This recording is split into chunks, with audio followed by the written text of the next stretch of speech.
The New York Times editorial board said they're not endorsing anyone in this race. They noted that you and Governor Andrew Cuomo seem to be the front runners, and they described your campaign as joyful. They say that you have a fresh style, but they also said, and these are their words, that you're running on an agenda uniquely unsuited to the city's challenges. They called you a democratic socialist who too often ignores the unavoidable trade-offs of governance, and they say that you basically want the government to operate grocery stores as if customer service and retail sales were strengths of the public sector. He minimizes the importance of policing. For someone who's not familiar with your platform, you have said you want free buses, city-run grocery stores, frozen rent. How do you plan to pay for those proposals?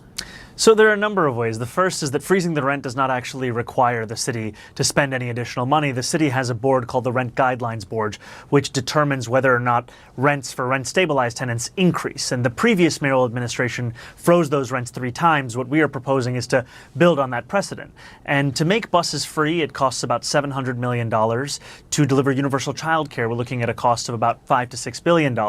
We've put forward an economic plan that would raise actually $10 billion to not only pay for our agenda, but start to Trump-proof our city. And we do so in 2 key ways. We match New York State's top corporate tax rate to that of New Jersey at 11.5%. That raises $5 billion.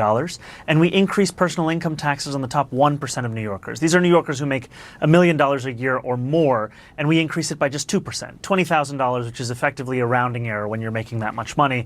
And those things together with good government reforms raise $10 billion a year. And ultimately what that does is not just provide for the economic agenda we've been running on to center working people at the heart of our politics, but also deliver a city with excellent public services. And when I speak to wealthy New Yorkers, I hear so often that concern around quality of life. And while I respect the dozen or so writers who make up the New York Times editorial board, I also know that their own panel of experts recommended our campaign as the leading campaign when addressing housing and quality of life.